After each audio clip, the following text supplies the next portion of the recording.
ताज्या बातम्यांसाठी महान करेला सबस्क्राइब करा आणि बेल आयकॉनला क्लिक करा। प्रभाग क्रमांक 11 मधील राष्ट्रवादी अजित पवार गटाच्या उमेदवारांना निवडून द्या, इस्माईल समडोळे।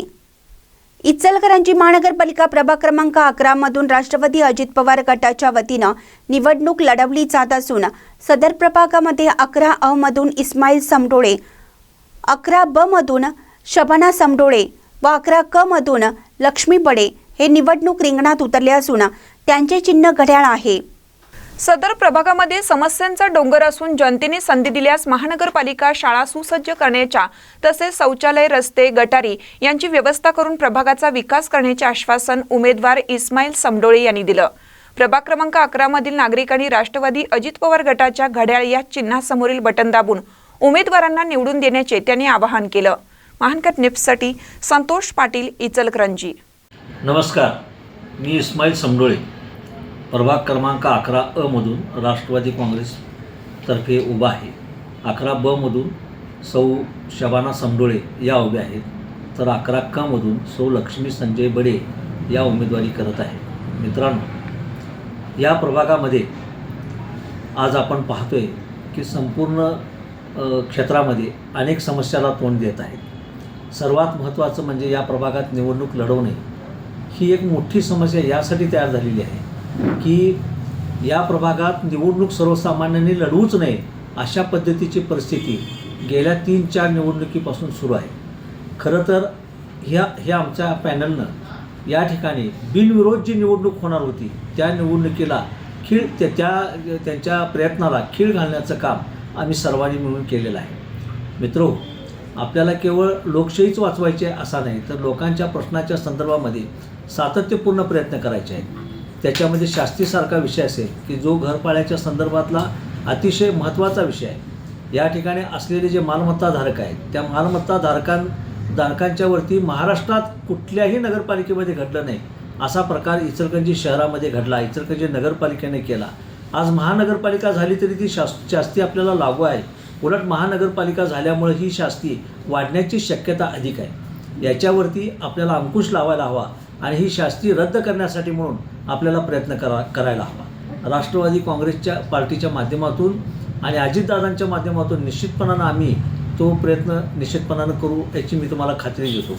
याशिवाय वेगवेगळ्या योजना असतील, या शासनाच्या मार्फत अनेक योजना सुरू आहेत। या योजनांना तळागाळापर्यंत पोहोचवण्याचं काम, मग ती लाडकी बहीण योजना असेल किंवा कारण खास करून दादांनी या संदर्भात सांगितलेलं आहे की आणि त्यांच्या बाईट सगळीकडे प्रसिद्धी झालेली आहे की लाडक्या बहिणींना जे काही पैसे येणार आहेत त्या संदर्भामध्ये कोणी किती अडचणी आणल्या तरी मी काय सोडणार नाही, मी त्यांच्या खात्यामध्ये देणार।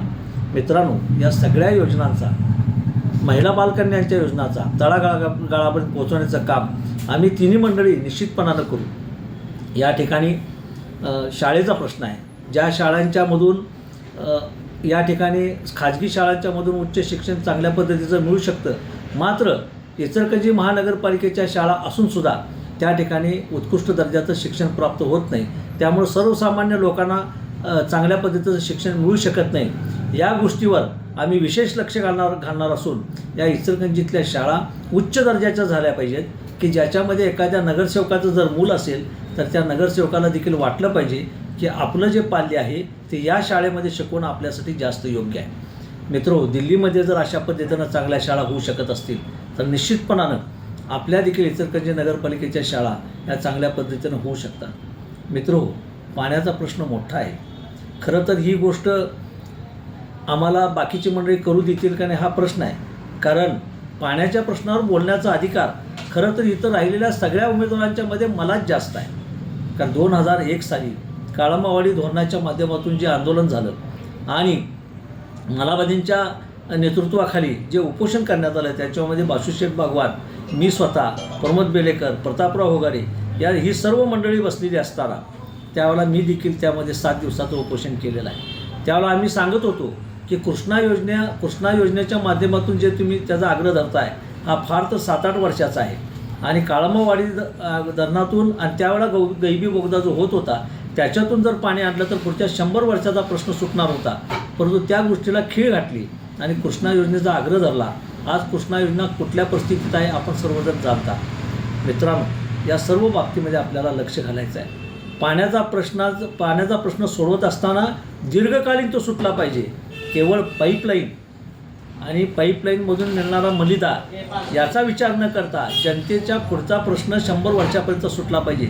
अशा पद्धतीच्या योजना आपल्याला या ठिकाणी मांडता आल्या पाहिजेत. निश्चितपणानं आम्ही एकट्यांच्याच मतावरती ही योजना आणू शकतो असं नाही, परंतु जर तुम्ही शक्ती दिलात तर त्या सभागृहामध्ये गेल्यानंतर या सर्व संदर्भामध्ये जाब विचारण्याच्या तुमच्या वतीनं जाब विचारण्याचा अधिकार आम्हाला प्राप्त होतो. मला खात्री आहे की तुम्ही ही संधी आम्हाला जरूर द्याल. आम्ही तिघंजणी या ठिकाणी सर्वसामान्य जनतेसाठी अहोरात्र कष्ट करू आणि सर्वांना या ठिकाणी न्याय मिळवून देण्याचा प्रयत्न करू, एवढंच या ठिकाणी मी माझं म्हणणं मांडतो. तसंच राष्ट्रवादी काँग्रेस पॅनलच्या 3ही उमेदवारांना प्रचंड बहुमताने विजयी करावं अशी विनंती करतो. जय हिंद,